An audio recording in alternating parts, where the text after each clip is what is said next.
When he submitted his student visa application, he submitted CAS, so it's confirmation of acceptance of studies, and he did not pay any fees to his university. So the fees paid was zero, the maintenance fees was paid as zero, so he had to maintain the first year of the fees in his bank account, plus the maintenance required, which is like 9,700 something for 28 days, and of course he did not have that in his bank account. And when he submitted this application, it got refused, not having the right maintenance.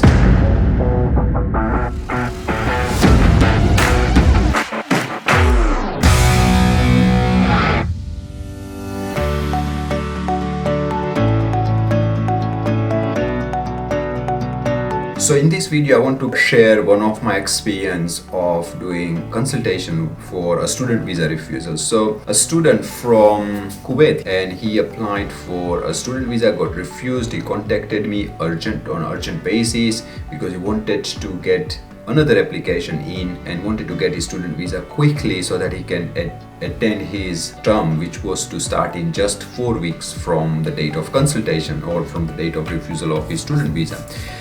When we started doing consultation for this client from Kuwait, he said, I've been to UK multiple times. I had multiple student visas over these last 6-7 years. I've done bachelor's, I've done master's, I'm doing another master's now in the UK. Got refused surprisingly, and of course he wasn't aware of it, and it was refused just for maintenance. What happened?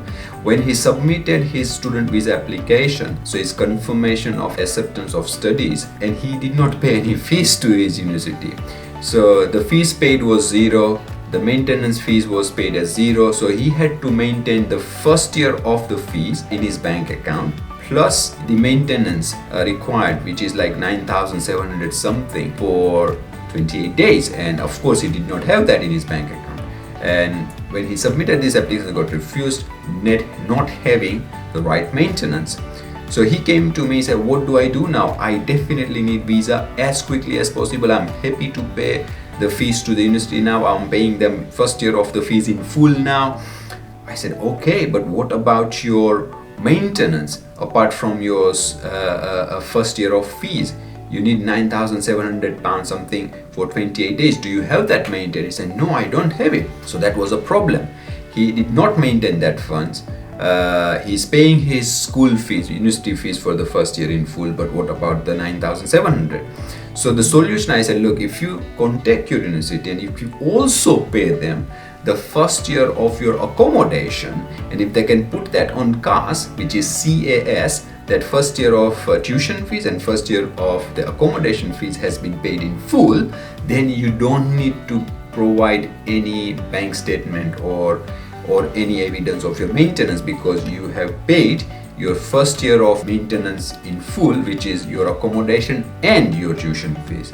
So he was very relieved with this advice, this solution, and he said, okay, I will now go on to do it myself. I said, hang on a second, last time when you submitted your student visa application, did you expect refusal? And he said, no.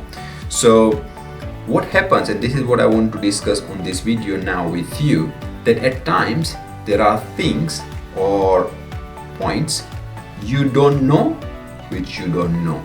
Means at the time of his application, he did not know the maintenance requirement, right? And he did not know that he did not know about maintenance requirement, if that was to make sense. If he would have known, say, oh, I don't know about maintenance, he would have gone out and asked somebody's advice. But actually he did not know what he did not know. So it was like in hindsight. So I said, look, there are two options with you now. Number one is either you let us do the application checking service or you let us do the full application. Choice is yours. If you're very, very comfortable and if you genuinely like very, very strong in what you do, you know what you're doing, you're very confident, then you may want to just do the application checking. So what it means is you prepare the full application yourself, right? Complete everything, give it to a professional lawyer, and we just check the application. We provide this premium checking service. We charge fees for that, of course, around 500 to 1,500 pounds depending on the complexity, and we provide a professional legal opinion where you are right and you are not right. So then you have this confidence, and it also brings to your knowledge what you don't know. and then you can fix it before you go and submit the application and avoid any disappointment. Or sometimes some clients, they just want to outsource everything. They are just not bothered doing any paperwork, or they are not very proficient, or they simply don't want to take any risk, or sometimes they just want to outsource all the work related to immigration to a professional lawyer. If you don't, we can just provide a complete handholding support, and that package which starts from £1,500 onwards, depending on the complexity of it. And he said, wow, oh, that's really nice of you, and he was very thankful for me providing this suggestion. And then he said he wanted to go ahead with the full package. So now we are doing full application for him for student visa. He will be here hopefully very soon to study his master's course from Kuwait. So yeah, I hope this experience share might be helpful for you if you are facing student visa refusal. One more point I want to add. At times student visas are being refused for genuineness and for no other reason. What it means is Home Office, they sometime interview the candidate, ask relevant question, and try and establish if you are a genuine student or not. If you face this sort of refusal, also please reach out to us, and or even if you are being called in for an interview, you can seek our advice. We have helped many students to get their student visa. We might be able to help you too. So all the very best with your student visa application. If you are coming to study in the UK, the students to the UK are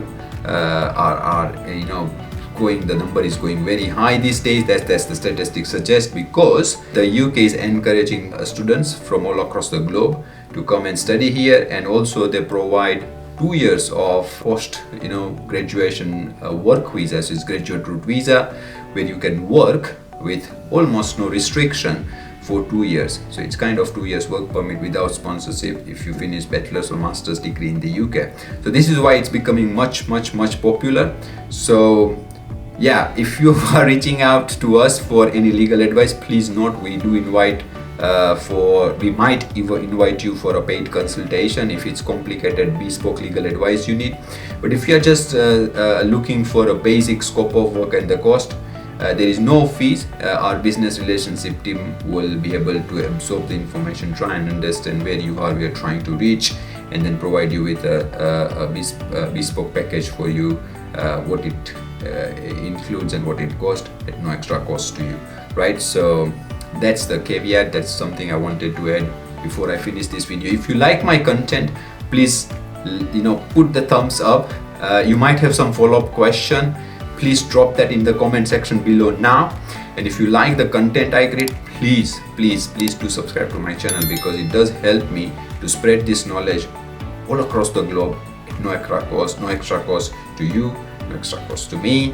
And I want to spread this knowledge to as many as possible people at no extra cost. Thank you for helping me. Please subscribe to my channel now. Thank you. Bye bye.